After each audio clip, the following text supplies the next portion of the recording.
more for you, you feel it. You know it. This is your life, and it's time to go from contender to champion.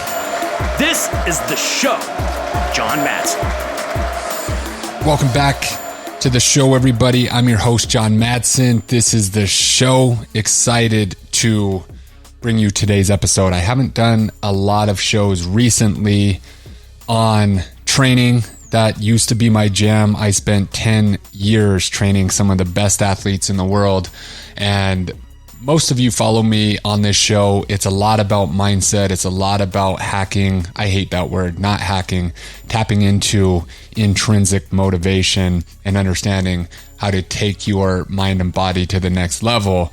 Now, I'm going to get a little bit tactical here, and today's show is going to be about the 5 different myths that must die when it comes to fitness if you're ever to achieve that 1% body. So I'm going to dive in and I'm just going to blow up some myths or some ideas around training that so many of my clients have when they come into our program. And I know this because we interview them before they join, and they're doing so much of this stuff and they're never really getting the results. So I'm going to talk about these 5 things in today's show. Before I dive in though, I haven't said this, I haven't directed any traffic here yet, so I want to do so. We've been updating our website, and I want to direct you to johnmadsen.com. There's a new tab underneath when you go to that website. So you go to johnmadsen.com, and one of the tabs is Suprahuman Inc., which is my company, and then there's going to be 2 sub-tabs there. One of them is going to be custom coaching. That's what we've done for the past 2 years. And the other one is you're going to see SH Daily Training app. We've just created a training program in our app for $19 a month. So literally less than $1 a day that is going to outline, show you exactly what to do, when to do it, how to do it.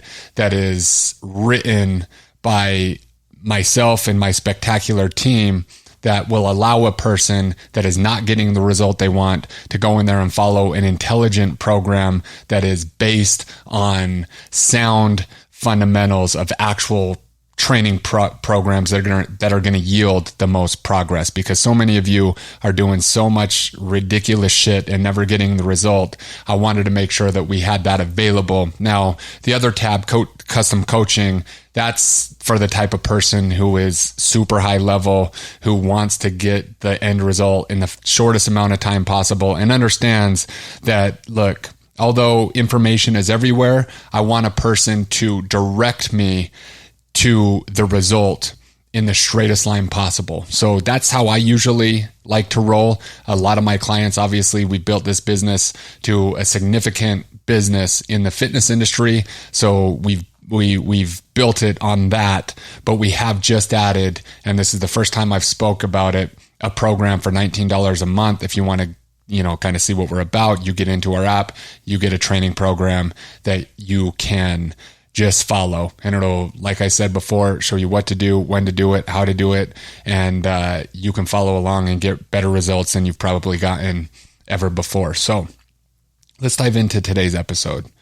The 5 training myths that absolutely must die for people to finally get off the hamster wheel, get off all of the bullshit that they've been doing, and tap into this ability to actually get the result, because nothing is more frustrating for me than putting effort into something and not getting the intended result. Yet, so many people do this in fitness. I go to public gyms here in Scottsdale. I see guys training, and I think to myself every time I go to the gym, like, what in the fuck is that person thinking, and why are they doing what they're doing?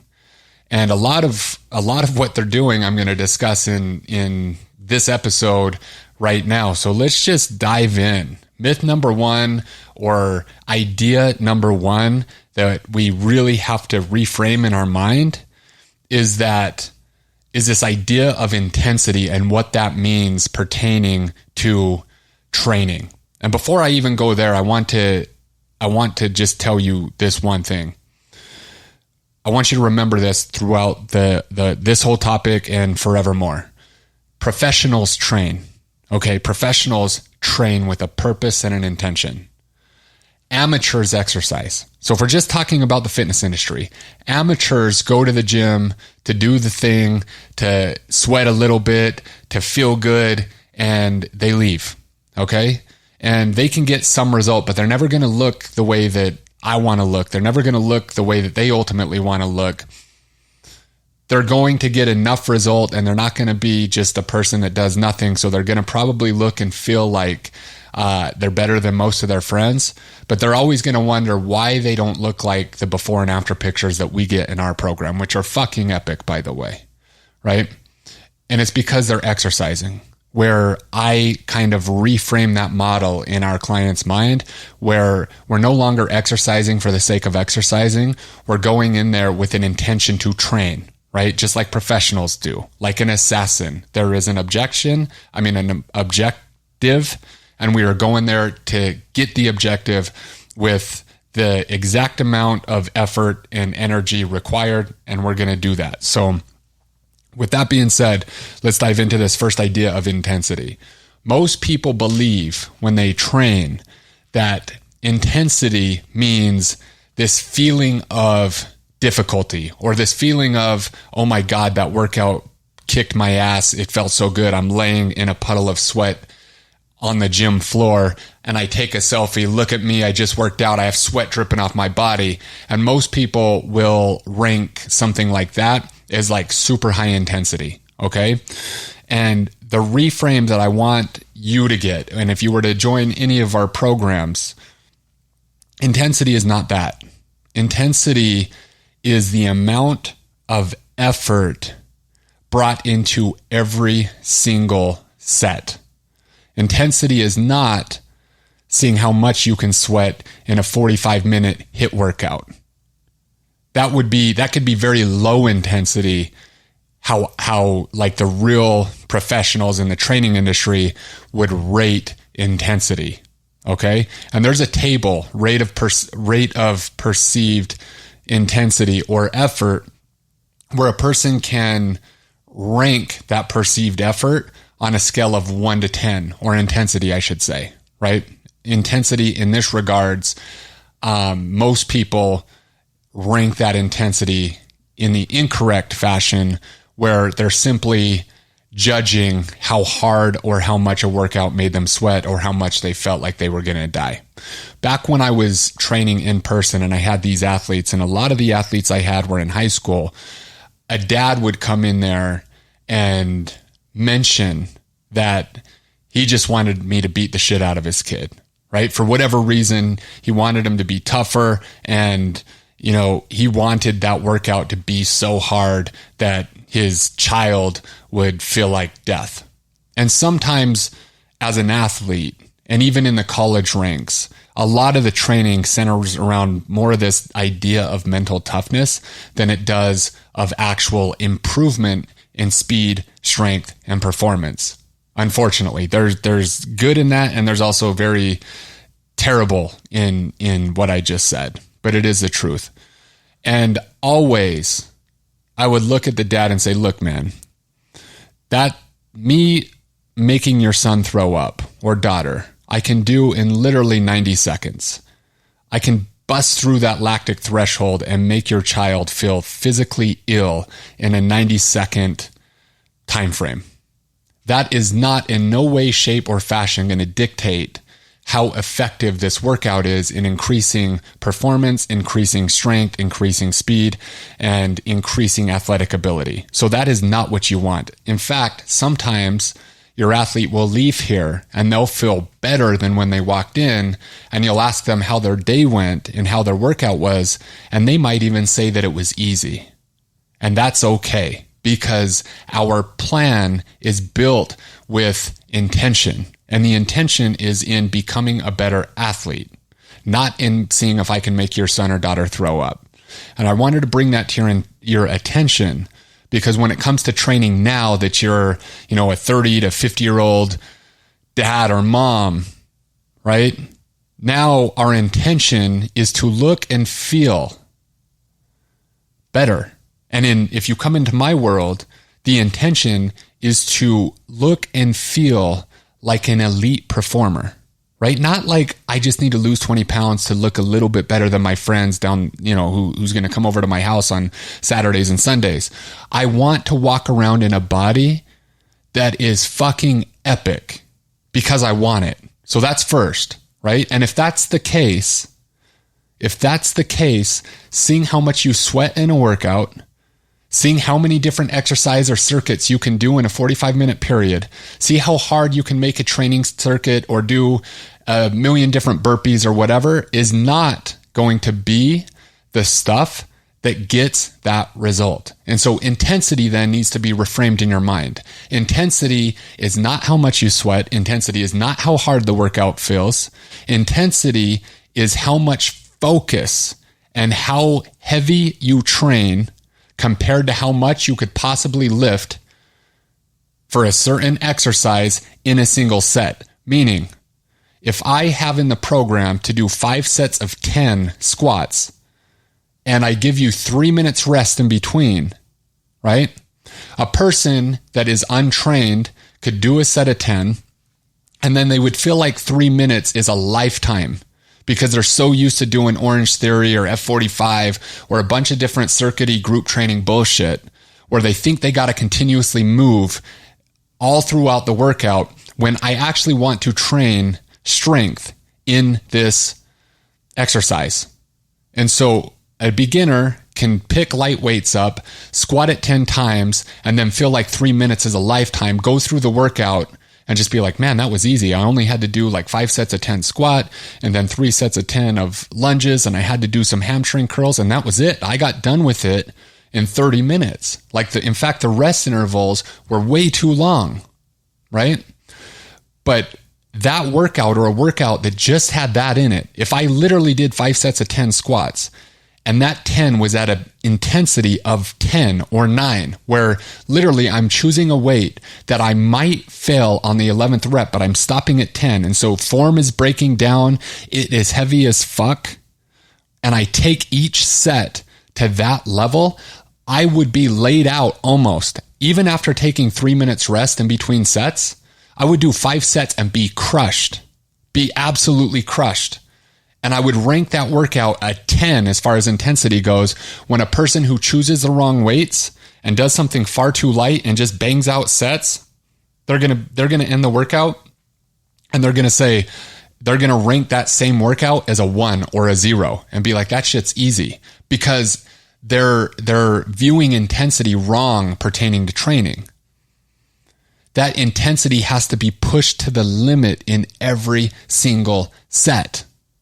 Every single set. That doesn't mean we're going to extreme failure and putting yourself in danger. We're going right up to the point where your body's going to fail, and that's how you choose your weights. So intensity in that regard, and then training progressively heavier over time and being able to add more volume. The principle of progressive overload is going to make those changes in the body far better than a person who keeps going to the gym, keeps doing the same circuity bullshit time after time, sweats their ass off, lays on the ground, thinks they worked hard, and yet can never ever build the body that they want. Because the way that they're doing exercise is just that. They're exercising where a person who knows better is going to train with purpose and intention. So the first thing I wanted to visit in this podcast is understanding your idea of intensity pertaining to exercise has got to be framed the right way. Intensity is in each set. It's not how hard you can make a workout feel based on a whole bunch of random stuff. So there's that. Myth number 2, that you can target certain areas of your body for fat loss. So I see this one all the time. And people, they look at our before and after pictures and they cannot believe the changes. Like, we don't just take a person and lose 20 pounds. That shit's easy. Our before and after pictures are taking dudes who have no abs whatsoever, just complete average bodies. And in a 6-month time or a year time, because it's going to take however long it takes, depending on where a person starts, have literally just a shredded midsection. And so people are like, oh my God, like, what do you do for your core? How many different ab exercises do you do? And the answer is not many. Where the normal gym goer or exerciser, the amateur, goes to the gym and they think that they're going to just target their stomach muscles to get them to pop, when in reality, in order for those abs to ever show, your body has got to be at a minimal level of body fat. In order for a man, if you're a man listening to the show, in order for your abs to show, your body fat percentage has to be sub 10%. And so it doesn't matter that you go to the gym and do 500 sit-ups. It doesn't matter that you're looking up ab exercise or six-pack secrets or whatever the hell you're looking up and going to the gym and you're laying on the ground like a seal doing a million different exercises targeting your core, thinking that someday you're going to get a six-pack, because it's not true. We train the core with the same principles that we train all the other muscle groups. And so we might hit that muscle group from a couple different angles, and not just angles, but we might do some isometric planks. We might do some hanging leg raises. We might do some ab rollouts. So we're gonna attack that muscle group like we would attack any other muscle group. We're gonna do it with the right frequency. We're gonna do it with the right density, and we're gonna do it with the right intensity, right? And so the only way that a person is ever going to get those before and after pictures or to get the look that they really want to look is if they go through a fat loss phase, which is largely going to be dictated by nutrition in conjunction with training the muscle group so that the muscle cells can grow or multiply. So that being said, going to the gym to target certain areas on your body because you don't like it and you want to, just think that you're in the gym to fix that one area is a myth that has to go away. And I don't even know why we're still talking about this stuff, but in the world of Instagram and different gurus, it's all over the place. And I know it's all over the place because I go to the public gyms and I see this with people that need to lose 20, 30, 40, 50 pounds, and they're laying on the ground doing nothing but core exercises with no chance to ever see the six pack because they don't know how to eat for fat loss. And so if you want to enhance your midsection and you want to be movie star shredded, that's going to happen with an effective nutrition fat loss phase and maybe multiple phases of that over time in order to get to the lowest amount of body fat that you need to actually show that definition. And just a side note here, different bodies are going to hold fat into different places, right? And that might be frustrating, but the thing is your quote unquote trouble area will be the last area when you get to that level of leanness that's going to go. So your body will lose fat where it's going to lose fat. And eventually, if you get lean enough, you're going to lose fat even in your trouble areas. But that's going to be different for every person. And the way to attack that, again, is not to target it through exercise with a ridiculous amount of volume of exercise. The way to target that is through an effective fat loss protocol that combines training with nutrition to ultimately get you to a level of leanness that's going to allow that body part to be visible if you want it to. So that's number 2. Number 3, building muscle and fat at the same time. So a lot of times people come into our training program and they're confused on the goal, right? A person thinks they want to build muscle, but they have 30 pounds of fat to lose. And if you're a complete beginner and you haven't been doing any workouts and you haven't been training the right way, or you've just been wasting your time doing a bunch of lightweight circuit stuff, if you start to train the way that we want you to train and you start to eat the way that we want you to eat, probably not getting enough protein at all for months and months and even years, all of a sudden you combine a perfect storm of a person who's highly undertrained and underfed in the consumption of different macronutrients, and they start to eat a certain way and they start to train a certain way. It's very possible for that person to add some lean muscle tissue and drop fat at the same time. However, that's not the strategy. Right? That's not going to be the long-term strategy. We'll ride with that and some beginners can get some awesome newbie gains, but over time, that's not going to work for you. That's not going to work for me. So we go through different phases, meaning when I want to strip fat, I'm in a fat loss phase, which is going to be driven by a correct calorie deficit and adjusted over time so that we can break through plateau. When I'm in a caloric deficit, my goal is not to build muscle. My goal then is to maintain the muscle and just strip the fat off. Okay. So most people come in and you look at their picture and they're like, I want to gain some muscle. And you're like, well, you need to lose 30 pounds of fat first. You don't need to gaining muscle will be a strategy that we utilize later, but we're not going to gain muscle and lose fat at the same time. That's like trying to go down the street with one foot on the gas and one foot on the brake. Can it be done for newbies or people who are highly undertrained?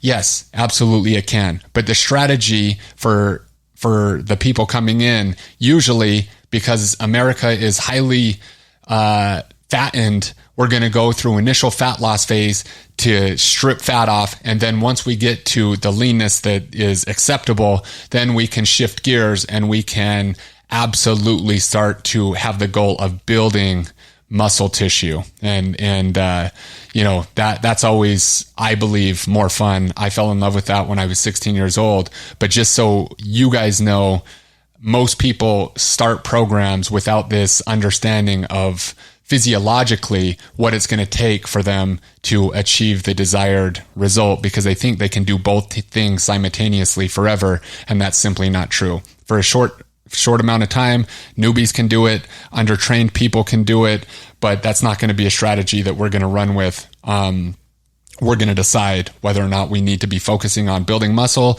or losing fat. And most people listening to the show or watching this show, it's going to be losing fat first, because there's far too much of it on your body to get down to a certain level of leanness to then shift gears and start to focus on building muscle. Now, myth number 4, more is always better. Now, some of you in business and in fitness, because I like to tie the two together, believe that more is better because logically that makes sense, right? And so sometimes a person comes in, and most times a person comes into our world and they realize that we only advocate training 3 to 4 times a week. And they're like, what the fuck? I've been training 7 days a week. Like, I go to Orange Theory and I do this and I run this many miles, and they are exercising the shit out of themselves, right? And part of it is because they like it. Part of it might be because they don't want to go home and spend time with their family for whatever reason. Part of it might be that they're so stressed out, they got to relieve it somehow. Now, that's all fine. But for the type of training program that a person, we believe, and I firmly believe, should adhere to, not just for the next 6 months, but for the next, forever long, is to effectively train with resistance 3 to 4 times a week. Usually, if you want best results and you're natural and you're not enhanced with PEDs and other stuff, you're hitting the muscle groups 2 times a week, and you're doing so in an intelligent fashion. And that might mean training 4 times. That might mean training 4 times a week. That might mean training 3 times a week. If a person wants to train 3 times a week, my go-to usually is full body, full body, full body with different emphases. So some muscle groups might be getting hit 3 times a week, others 2. Or you could do, lower, upper, lower, where you're splitting the body parts into halves. Females like to have a little more volume lower body, generally, not always. And males like to have a little more volume upper body than lower body. So you could get away with an upper, lower, upper. The reason I don't love that is your lower body would only be getting hit 1 time a week, which is not going to be as effective as if you were to hit it multiple times a week. So if you were to do a 3-day-a-week training split, which this show is not about that, you could break it down to that. Or my favorite training program of all time, the ones that we have drawn up in our $19 app, is lower body, upper body, lower body, upper body. And we're doing that a little bit more complex than me laying out here, which I'm not going to get into details because it'll just bore you. But it's an intelligent program designed to hit the muscle groups as frequently as going to be most effective, and with as much volume, also with the need of progressive overload. So we're going to adhere to those principles anytime we write programming. My point of this myth is a lot of people come in, they're like, John, what do you mean I only need to train 4 times a week? I'm used to training 7. What should I do? And I'm like, look, if you want to do other stuff on your days off, awesome. But let's not train hard and heavy 7 days a week. So do this training program on the 4 days, and then on your off days, do some stretching. If you want to do some exercise that doesn't spike cortisol, do so. But ideally, 4 intention focused, progressive overload driven resistance training days per week is going to be far more effective than 7 days of bullshit. Now we might get some people that come in that haven't really been training very much, and they're just like, 4 days feels like a lot because I was doing 0, right? And they might be all gung ho, like, I need to train every day. Like, I'm excited. I paid for the program. What should I do on my days off? And the answer to that is, look, if I train, which I have consistently for 16 years, and I average 3 to 4 workouts per week, and I have rest days built in there, I can do that until I'm 85 years old, 100 years old, hopefully, right? Where another person comes in, guns a-blazing, is going to go from 0 to fucking hero in 90 days, works out 7 days a week, and after 90 days burns the fuck out, and then that's all the exercise. And so that whatever result they did get, they diminish over the next 90 days because they were so tired and so burnt out that then they're on this cycle of like doing shit and then not doing it. And it's this oscillation where a smarter approach would be like, look, commit to 3 times a week. If you can't commit to 3, commit to 2, right? Ideally, like I like to train, 4 is perfect, right? And do that month after month after month, year after year after year, and watch how you always stay in shape. It's incredible. Consistency is always going to be the key. So the one type of client is already working out far too much, and they're putting a ton of effort in and getting half the result that they could be getting. If they just tempered that and did the right shit and focused on it, they would get an immaculate result with actually seemingly less effort than they're already spinning their wheels with. And then the other person comes in not doing from a standpoint of not doing a lot to doing far too much and then burns the fuck out. Okay. So understand that we build our programs with maximum efficiency, meaning 3 to 4 times a week built on sound foundational principles is going to yield the results that you guys see all the time that I post about. Which leads me to number 5. The last myth, you need cardio for fat loss. So a lot of our before and after pictures, like I keep mentioning, are so epic that people hit my DMs all the time and they want to know how much cardio is required to get that level of leanness. Now, here's the thing. I come at this fitness industry maybe different than a lot of other people. Number 1, I'm all natural. I don't take any testosterone. I don't take any performance enhancing drugs. I'm 38 years old, right? So that's that. Number 2, I'm not trying to win any bodybuilding contests. I want to be athletic as fuck.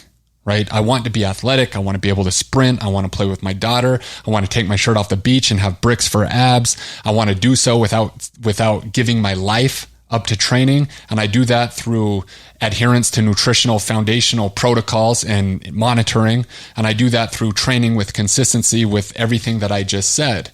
Now, if I wanted to take it to the next level and win bodybuilding shows, my advice might be different. But my clientele, chances are you who are listening to this show, who might be a client or who you might be thinking about becoming a client, chances are you're in business, you do pretty well. Like I said, your body's probably a little bit better off than most of your friends, yet you wonder if you have what it takes to get to the next level in your body. And if you could really be a 1%er that people look at you and it's like, holy fuck. And the answer is you absolutely can. And you can do that while maintaining epic business, an epic relationship with your family, an epic relationship with your wife. And you're not giving your life up to going to the gym 2 hours a day and doing 2-a-days and pumping iron in the mornings and doing cardio at night. Of course, if you wanted to do that and your goals were to win a bodybuilding show or a physique competition, the amount of work that it would require would exceed what I'm laying out for you. I personally just don't give a fuck about that. I personally want to walk around in a 1% body with a 1% business, and I want to empower other people to do the same, and I want to be as efficient as possible. So could you get a little bit more result if you were to maybe add a little bit more cardio in? Yeah, you probably could. But before we even get there, is your nutrition on point? Because what I see at the gym is a bunch of people who have tons of fat on their body, who do not have a six-pack showing like I could at any given time. And they're on the Stairmaster and they're sweating their ass off doing cardio and they're doing HIIT training like I mentioned before. And they think that they can out-train a shitty-ass diet. And maybe their diet isn't even shitty. Maybe they eat clean. And usually this is the case. They eat clean. They think they're eating clean, but they have no idea exactly how many grams of protein they're eating, how many grams of carbs they're eating, how many grams of fat they're eating, and how to manipulate that over time to get a result. So if you are going to do that and you're going to train the way I just laid out for you to train, and then you wanted to add on cardio as just a little booster at the end of a fat loss period to dive in a little bit deeper, you absolutely could do that. But almost without fail, the before and afters that you see that I put out that are just average dude to ridiculously shredded, top 1%, very, very, very, very rarely do we ever prescribe any cardio over the fact that we ask our people to get and monitor how many steps they're taking per day. Sometimes if a person's got a photo shoot or something important to them, the last couple of weeks, we might add in a little bit of low intensity cardio to just move the needle a little bit. But far too many people believe that cardio is needed to have a ripped six-pack, and it's just not the case. So once again, it just goes to show you that most people are focused on the 90% of the stuff that's going to yield the 10% result, where we focus on the 10% of stuff that's going to yield 90% of the results. So to recap this and put it all in a box for you, the 5 myths or 5 ideas that you need to think about. Number 1 is how to judge intensity the right way. Number 2 is not believing that you can target fat loss by doing in certain areas of your body. It's going to take overall fat loss and leanness to achieve the look that you want to have. Number 3, trying to build muscle and fat at the same time. We went over that. Number 4, that more is always better. And then number 5, that you need cardio for fat loss. If you like this episode, like it, share it. I wanted to do one specifically for training. Sometimes I get a little bit bored because I've talked about this stuff for the past 10 years. I don't get bored because I don't like it. I love it. It's just most people are so focused on these 5, a handful of things that if they just were to learn it one time, it would be a very, very simple fix. And so I wanted, as my show has progressed, to at least put an episode out that attacks some of these faulty belief systems around training. So hopefully you liked it. Leave us a review if you do. You can absolutely contact me on Instagram, take a snapshot of you listening to this show and tag me. I love seeing who's listening. And if you're on the fence about joining my program or money's been an issue in the past because my premium coaching program, is not the cheapest program out there, we have that $19 training program in our app.